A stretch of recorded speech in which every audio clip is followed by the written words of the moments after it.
ప్రజా సంకల్పం ప్రశ్నిస్తుంది. ఎవరిని ప్రశ్నిస్తుందంటే మన తెలంగాణ డైనమిక్ ముఖ్యమంత్రి వర్యులు రేవంత్ రెడ్డి సార్ గారు.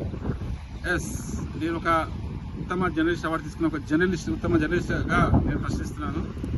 ట్విట్టర్ వేదికగా మీకు నిత్యం ఎన్నో అవినీతి అక్రమాల నుంచి నిత్యం అంటే అన్ని శాఖల అవినీతి అక్రమాల నుంచి మీ దృష్టికి తీసుకొస్తున్నాము.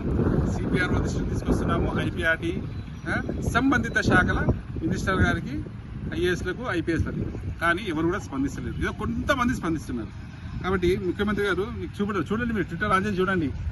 మేము ఆ పర్సనల్గా లేకుంటే మా వ్యక్తిగతంగా ఎప్పుడు మీ దృష్టికి తీసుకురాలేదు.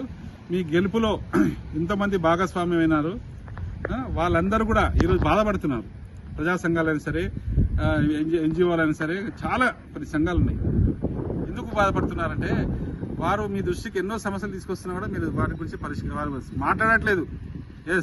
ఏదో అభివృద్ధి చెప్తున్నారు, ప్రజాపాలన, తెలంగాణ రైజింగ్. మేము చెప్తున్నాము తెలంగాణ రైజింగ్ అవినీతిలో ఉంది. మేము చూడండి, మేము కాదంటే మా మీద కేసు పెట్టండి. మేము ఇచ్చిన వార్తా కథనాలు తప్పైతే మీద కేసు పెట్టండి.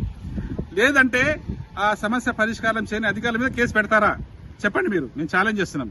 కేసు పెట్టండి, మా మీద పెట్టండి. తప్పైతే లేదంటే వాళ్ళ మీద పెట్టండి. రాబోయే జిహెచ్ఎంసీ